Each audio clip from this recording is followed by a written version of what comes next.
دنیا موسمیاتی تبدیلی کے ایک نازک موڑ پر کھڑی ہے۔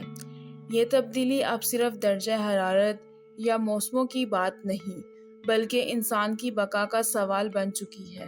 اقوام متحدہ کی رپورٹ کے مطابق زمین کا وسط درجہ حرارت صنعتی دور سے لے کر اب تک 1.2 ڈگری سینٹی گریڈ تک بڑھ چکا ہے۔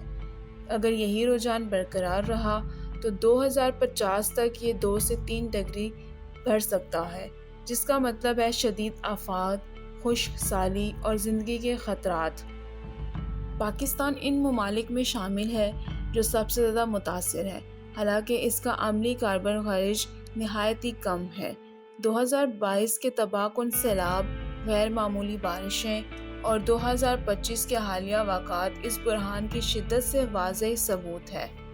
اسلام آباد، جو ہمیشہ سے صاف، سرسبز سمجھا جاتا رہا ہے، اب موسمیاتی دباؤ کا سامنا کر رہا ہے۔ درجہ حرارت میں اضافہ، فضائی آلودگی اور غیر منصوبہ بند ترقی اس شہر کی فطرتی خوبصورتی کو متاثر کر رہی ہے۔ 17 اپریل 2025 کو آنے والے شدید ژالہ باری نے اسلام آباد کو چند منٹوں میں ہلا کر رکھ دیا۔ درخت، زمین بوس، گاڑیوں کو نقصان اور کئی علاقوں میں بجلی کی طویل بندش، رہائشی علاقوں میں خوف اور غیر یقینی کی فضا۔ اسی سال ایک جھٹکا 5.5 شدت کا زلزلہ جو اسلام آباد میں شدت سے محسوس کیا گیا، اگرچہ نقصان محدود رہا، مگر اس نے خبردار کر دیا کہ ہمیں قدرتی آفات کے لیے تیار رہنے کی اشد ضرورت ہے۔ موسمیاتی تبدیلی کا دائرہ اثر وسیع ہے۔ خوراک کی قلت، پانی کا بحران، زرعی زمین کی بربادی اور صحت کے مسائل، یہ سب اس تبدیلی کے اثرات ہیں۔ عالمی بینک کے مطابق اگر فوری اقدامات نہ کیے گئے تو 2050 تک پاکستان کے 2 کروڑ سے زائد لوگ ماحولیاتی بحران پر مجبور ہو سکتے ہیں۔ آئیے اور جانتے ہیں لوگوں کے خیالات۔ السلام علیکم۔ وعلیکم السلام۔ آپ کا نام؟ حسین۔ ڈپارٹمنٹ اور سیمسٹر؟ 5th اور میس کام۔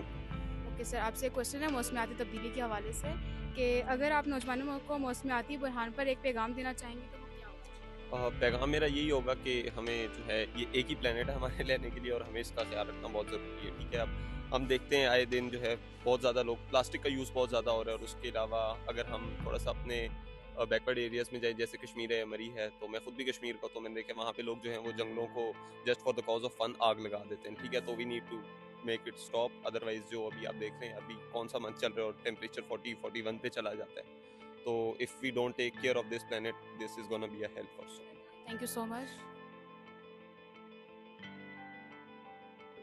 السلام علیکم۔ وعلیکم السلام۔ آپ کا نام، سیمسٹر اور ڈپارٹمنٹ؟ میرا نام شاویز ہے، ڈپارٹمنٹ میرا GPP اور سیمسٹر 4۔ اوکے سر، ایک کوشچن ہے آپ سے کلائمیٹ چینج کے حوالے سے کہ آپ کو کیا لگتا ہے کہ ان شدید واقعات کے بعد حکومت اور عوام کو کیا کیا قدم اٹھانے چاہیے؟ بیسیکلی کلائمیٹ چینج ایک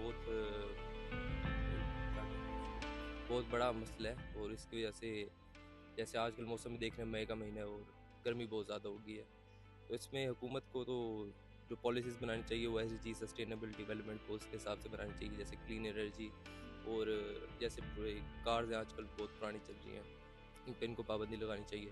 اور لوگ تو اپنے حساب سے جو انڈیویجولز ہیں وہ تو یہی کر سکتے ہیں کہ کم سے کم ٹرانسپورٹ کا استعمال کریں، مطلب اگر زیادہ امپورٹنٹ ہے کہیں جانا تو EVs جو بسیں چلا رکھی ہیں گورنمنٹ نے، یہ انیشیٹو اس کا زیادہ استعمال کریں، یہ بس یہی ہے۔ Okay, thank you so much.